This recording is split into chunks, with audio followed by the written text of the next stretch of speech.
Estado tem, com o passar do tempo e o amadurecimento das sociedades, tem funções relevantes no campo da educação, da saúde, da infraestrutura. Agora, a questão fundamental que eu acho que nós temos que pensar em termos de Brasil é que tipo de Estado reflete hoje a correlação de forças que nós temos na sociedade. E como que nós podemos formular uma tese, já que nós estamos caminhando para, em tese, né, novas eleições presidenciais no ano que vem, depois de um golpe, ou seja, depois de um processo de ruptura que foi gestado dentro do Estado, um golpe civil, como foi civil de 64, apenas operado por parte das Forças Armadas, mas um golpe civil com ramificações internacionais, e nós vamos enfrentar uma eleição que a gente espera que aconteça, né? Vamos lutar para que aconteça, tentar garantir que aconteça, mas sabemos que, mais uma vez, é uma eleição com todas as deformações da democracia brasileira.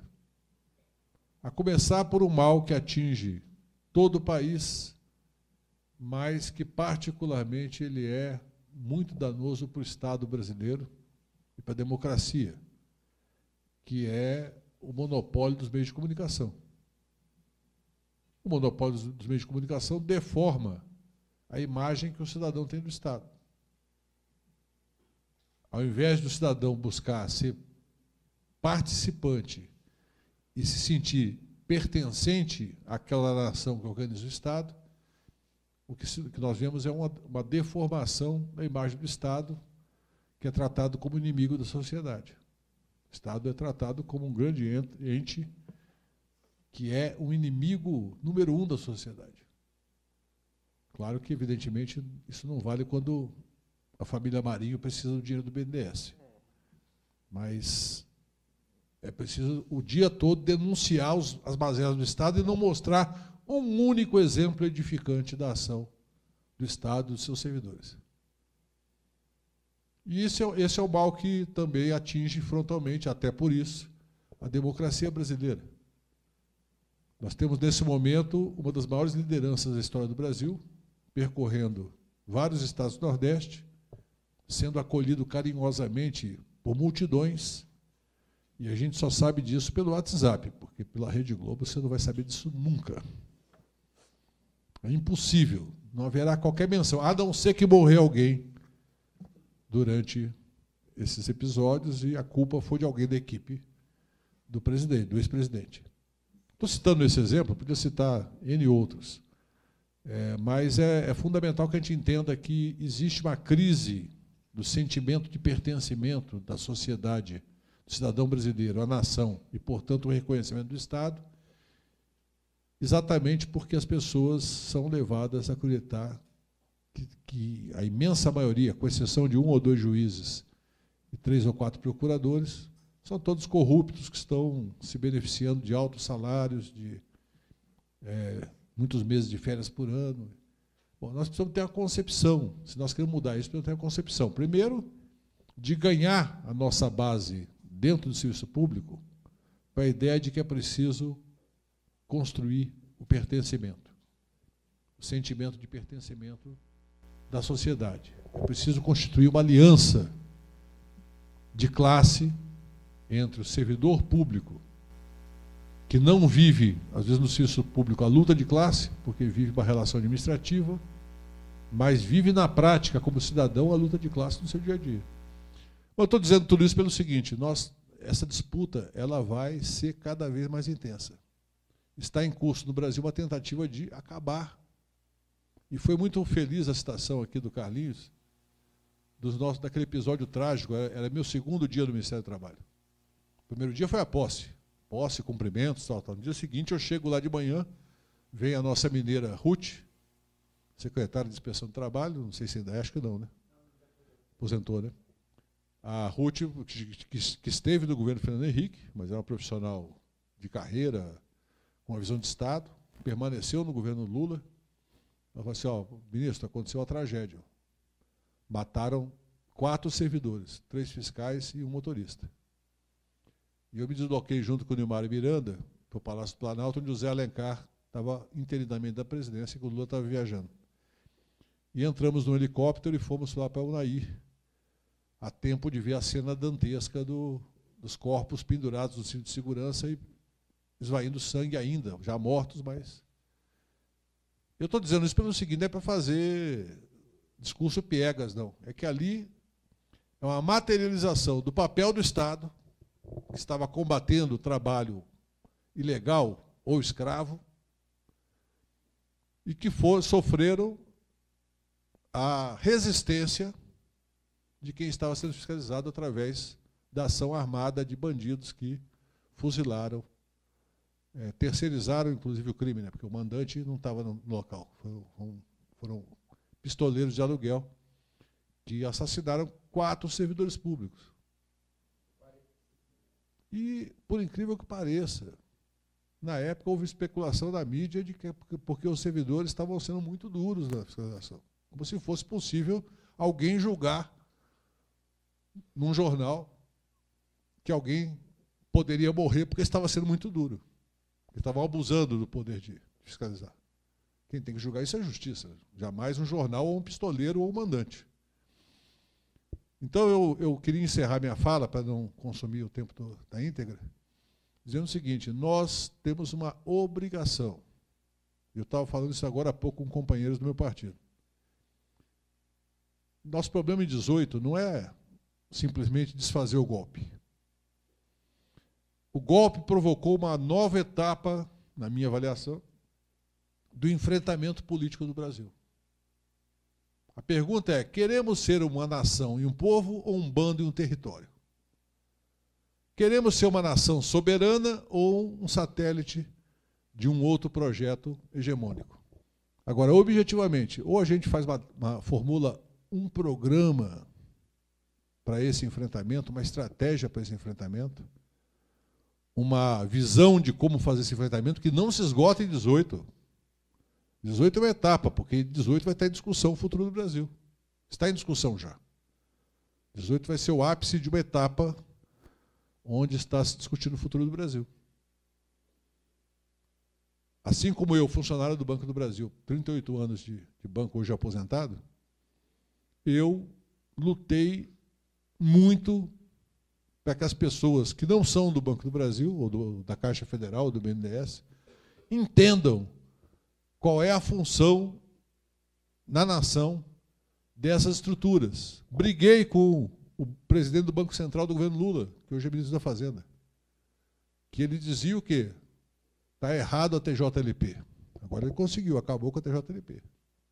Ele dizia isso e do Ministério da Fazenda vinha uma turma aliada com ele.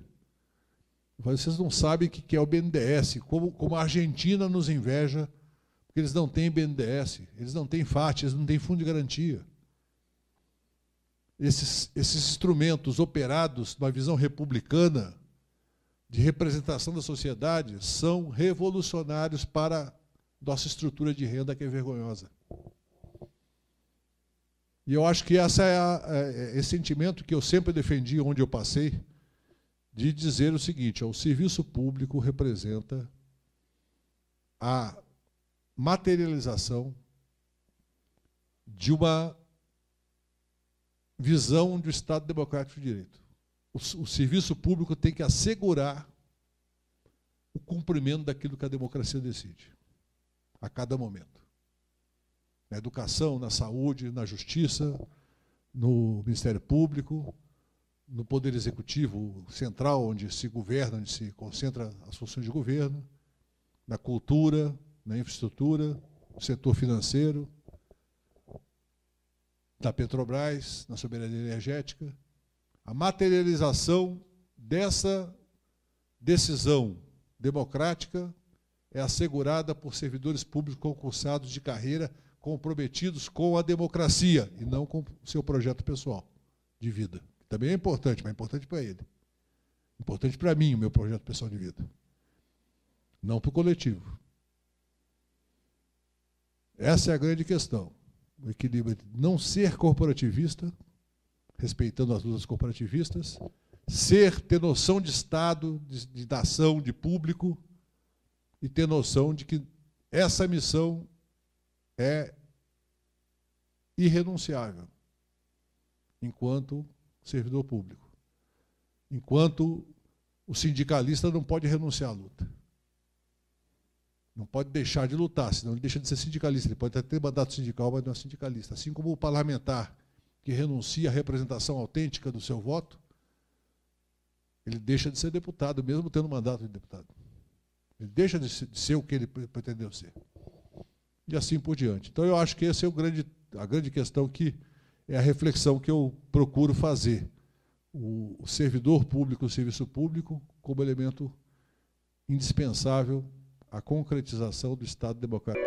Esse debate dos juros da dívida, ele é um debate fundamental para o país, mas é fundamental para um debate sobre a sociedade. Nós constituímos no Brasil alguns mitos ao longo da história que são absolutamente inexplicáveis. Por exemplo, nós vivemos hoje uma crise fiscal no país. Você pode falar, não, essa ideia é inventada. Não, tem uma crise fiscal no país. Agora, tem recursos que estão ao alcance do governo para serem arrecadados, e o governo, por uma questão de composição de base política dele, social, e por uma questão de desinformação da sociedade, não busca. Só 3 que eu cito sempre, para quem já me ouviu vai achar enfadonho, que é tributação de dividendos. Todo mundo tributa, menos o Brasil e a Estônia, onde surgiu aquele conjunto dos Rolling Stones. O Brasil e a Estônia só. Acabar com a distribuição de juros sobre capital próprio, que é um mecanismo que grandes empresas capitalizadas utilizam para distribuir lucro como se fosse juros, que reduz a tributação de 34% para 15%. Terceira questão, progressividade do imposto de renda do cidadão em geral. E ainda tem uma quarta, que é o imposto sobre herança, ou doações, que no Brasil a alíquota máxima é 8%, e nos Estados Unidos, que é um país capitalista, é 40%. Então está ao alcance do governo, está ao alcance do parlamento. Mas eu, quando parlamentar, toda vez que levantava esse tema, era solenemente ignorado, inclusive por parte da esquerda, que, ou por ignorância, ou por outras questões, não queria discutir. Então, qual é a necessidade do governo ter déficit? Eu sou favorável que o governo faça déficit, mas não tem necessidade. Fazer déficit é bom. Não é ruim. Depende para quê, né? Se eu fizer um déficit para instalar, na minha vida pessoal, para instalar placas fotovoltaicas no meu telhado, eu vou levar 6 anos pagando juros. Mas vou passar os próximos 19 anos sem pagar a conta de luz. Se o governo colocar placa fotovoltaica em todos os prédios públicos, o governo não vai pagar mais conta de luz. Então, eu estou falando isso pelo seguinte: essas são opções de política pública que passa para um debate na sociedade sobre programa de governo, sobre como decidir o que nós vamos fazer. Por isso que eu falo, é um povo, uma nação, ou um bando e um território. Essa é a opção a ser feita. E aí nós entramos em temas fundamentais. Por exemplo, o Léo falou do ascensorista do Senado. Quando você ganha uma eleição, você assume o direito de comandar o Poder Executivo, mediado pelo Poder Legislativo e pelo Judiciário, e sob o encalço do Ministério Público, mas você leva junto o assessorista, que tem 2 opções: ou demiti-lo, mas ele tem estabilidade no emprego. Reduzir o salário, a Constituição não permite. Então, tem uma série de heranças que a gente vai adquirindo ao longo da história do Brasil, que você, inclusive, o estoque da dívida. Você já assume no dia seguinte, dia 1º de janeiro, assumiu, está lá. Ó. Essa é a posição da dívida hoje. Quando o Lula assumiu em 2003, nós tínhamos 18 bilhões de dólares em reserva. Quando a Dilma sofreu o golpe, nós tínhamos 374 bilhões de dólares de reserva. Hoje o Brasil não é imune, mas é muito resistente a ataques cambiais, a especulação cambial, porque o governo teve essa preocupação. Agora, possivelmente, eles não têm coragem de gastar essas reservas, de reduzir as reservas. Mas para o Brasil hoje, seria bom que reduzisse 1/3. Eu defendi isso no governo Dilma, não houve condições de implementar na época. Reduzir 1/3 as reservas cambiais para fazer um grande programa de infraestrutura, para gerar, num curtíssimo prazo, de 8 a 12 milhões de empregos. 8 a 12 milhões de empregos. Programa de infraestrutura, que é o que mais falta no Brasil. Nós fizemos muito no PAC, mas ainda tem 10 vezes mais por fazer. Nós não temos estradas adequadas, nem de estrada de ferro, nem estrada de rodagem. Nós não temos obras, como por exemplo a transposição de São Francisco, que precisam ser feitas em outras regiões do país, para levar água onde não tem água, e assim por diante. O Damiani, né?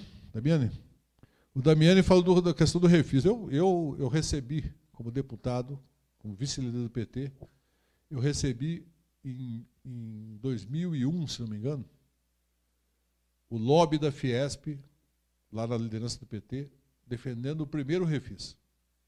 O primeiro que teve esse nome, refis. Já tinha tido programas de refinanciamento em outras ocasiões, mas muito esparsos. Eu dei para eles a minha opinião, falei assim, eu sou contra.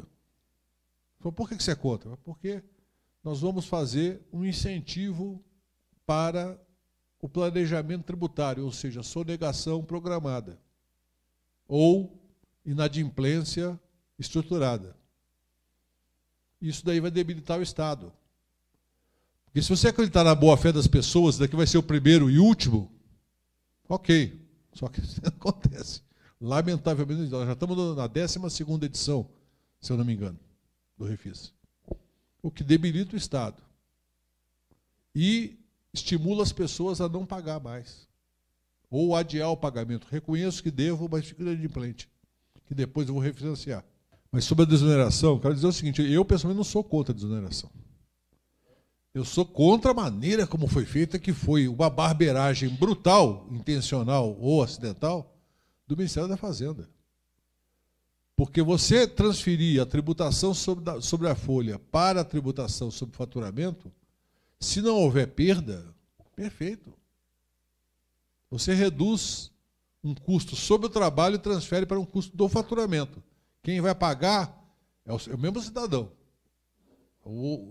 Quando é sobre a folha, o cidadão paga embutido no preço do produto, mas a formação, do ponto de vista do custo do trabalho, se altera.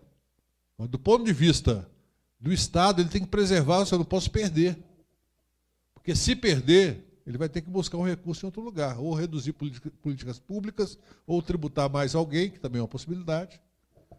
Mas eu não sou contra, não. Agora, a desoneração que foi feita de uma maneira, e aí juntou-se a iniciativa bem intencionada de se fazer uma desoneração de setores expostos à concorrência internacional, com o seu Eduardo Cunha, que transformou num grande balcão de negócio, onde ele negociava desonerações de manhã, de tarde e de noite, com os mais variados setores que não estavam expostos à concorrência internacional. Mas eu concordo com o que você colocou, que nós precisamos discutir, de fato, digamos, algo além e que não esteja indexado a 2018. E eu tenho procurado fazer isso aonde eu passo, que é, vamos tentar pensar, para gerar essa ideia de Estado benigna e não maligna, vamos tentar pensar o seguinte, o que significa para as pessoas o Estado. Eu já dialogo com a Mari. De fato, serviços públicos são muitos. O serviço público é um só, quer dizer, é o serviço do Estado, é o serviço que o Estado deve prover nas suas mais variadas funções. Mas serviços públicos são muitos. O serviço que atende aos pobres, ele é desvalorizado, porque faz parte de uma sociedade onde a desigualdade tem raízes estruturais. Começa na escravidão. Começa na maneira como o Estado brasileiro se constituiu em torno da corte de Dom João VI. E caminha ao longo da Primeira República, depois a República Velha, né, depois a Aliança Liberal, e por aí vai. momentos de lucidez e momentos de obscuridade. Existe, e o João Batista falou disso, existe uma loucura no Estado brasileiro que é as gratificações de desempenho que não tem nenhuma mensuração de desempenho. Se espalharam como uma praga, porque era uma forma de dizer o seguinte: eu não posso dar aumento, mas a categoria está em greve, então vamos negociar uma gratificação de desempenho. Mas vamos acertar o seguinte: a meta vai ser tão baixinha que praticamente todo mundo vai receber. Isso, para a cúpula do Estado, significa furar o teto. Ou significa, no momento de arroxo generalizado, furar a normativa geral, que não pode dar aumento. Eu, quando era dirigente sindical, me vi inúmeras vezes diante dessa situação. E o dirigente sindical fica numa encalacrada, porque ele está precisando resolver a greve, sabe que está fazendo uma coisa que não devia fazer, mas tem que fazer. Pela premência do momento, vai ter eleição sindical 6 meses depois, como é que eu faço para resolver? Não é verdade? São os problemas da vida real. Hã? Mas a eleição sindical é uma praga, porque tem de 3 em 3 anos, dependendo do estatuto do sindicato. Então, toda hora, muita democracia. Mas é bom que tenha democracia. E essa desigualdade que está colocada no serviço público, ela se reflete nisso daqui. Porque, obviamente, é claro que a atomização e, às vezes, a falta de uma coordenação faz com que todo mundo precisa resolver o seu problema. E aí a desigualdade fala alto, porque resolver o problema do professor sai barato. Ele ganha pouco, mas são muitos. Policial, tirando os coronéis, tal, ganha pouco, mas são muitos. Então o custo é elevado. Agora, você resolver o problema do fiscal, da Receita, custa pouco, porque são poucos, mesmo ganhando muito. Então, são realidades muito diferentes e que provocam essa atomização. É impossível você cobrar uma unidade ideológica absoluta que só vai ocorrer por força de teses. Aí o professor comunista concorda com o auditor fiscal comunista, mas o auditor fiscal não vai dividir o salário dele com o professor, de hipótese alguma. Mas em relação à tese, é concordância. Estou falando do comunista porque podia ser o socialista, enfim, qualquer um que tenha uma ideia na cabeça. E eu acho que nós temos uma questão fundamental, que são as castas. Tá certo? Isso daí é da sociedade brasileira. A gente se engana, às vezes, ou tenta se enganar, e não enxergar a brutalidade da desigualdade. E aí o debate sobre remuneração, ele fica naquela delicadeza das questões que a gente acha que são íntimas. Mas o fato é o seguinte: os países mais desenvolvidos, que têm educação de qualidade, saúde de qualidade públicas, têm normalmente uma relação entre o salário mais baixo da sociedade e o salário mais elevado de 6 a 7 vezes. No Brasil, é de 80 vezes. No Brasil, a gente aceita com naturalidade a visão do plano de saúde. Num país que tem SUS.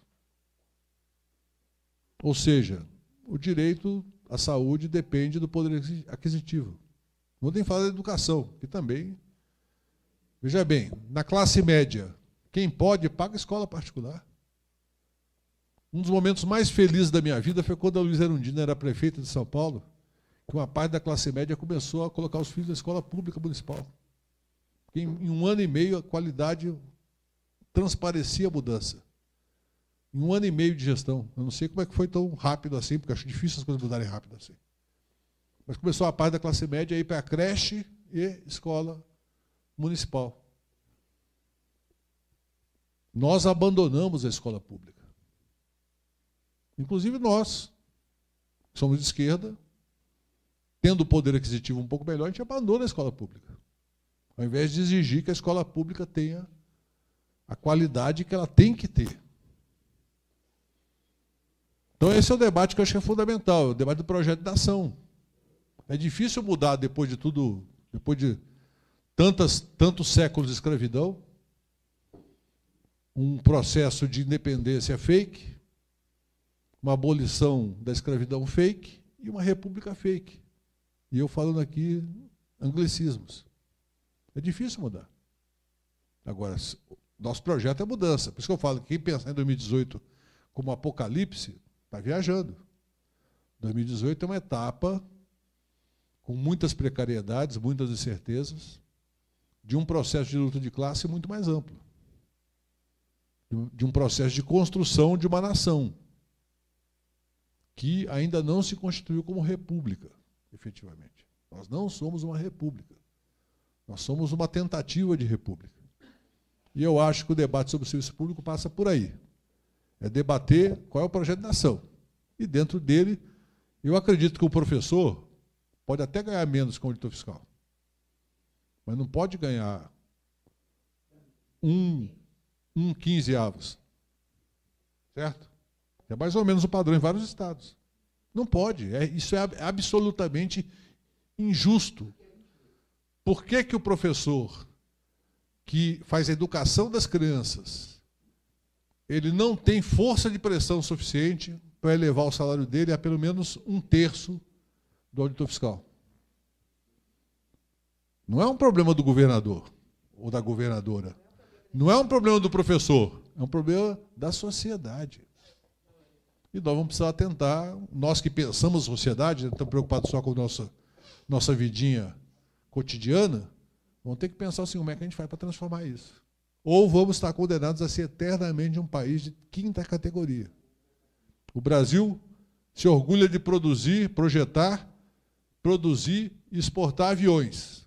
Mas aquilo lá é uma ilusão de um projeto bem-sucedido de militares. A Embraer. É uma ilusão. Não que seja ilusório. Existe, exporta, tem 3 mil engenheiros, tem pessoal de nível médio capacitadíssimo trabalhando, mas essa é uma ilha. Aquilo ali teria que ser replicado em... Eu conversei um tempo atrás com uma pessoa do governo, quando eu ainda não estava no Poder Executivo, estava no Legislativo, sobre o projeto do carro elétrico no Brasil. Vou encerrar com isso. O próximo paradigma do mundo é o carro elétrico. Possivelmente o carro com motor a explosão vai desaparecer em algumas décadas. Minha avaliação é essa. A geração de energia fotovoltaica se reduz o custo a cada ano e vai permitir que as pessoas gerem a sua energia para a bateria do carro no teto da garagem ou em qualquer lugar próximo. Lá por volta de 2011, eu falei, bom, o Brasil tem uma oportunidade para deixar de ser apenas um país de montadoras e ter a sua própria tecnologia e a sua indústria de carros elétricos. Eu acho que um dos caminhos é esse. Nós precisamos tomar providência para essas coisas, para gerar riqueza, senão não adianta querer distribuir. Se distribuíssemos o que temos, já seria uma maravilha. Mas não adianta só querer distribuir o que temos.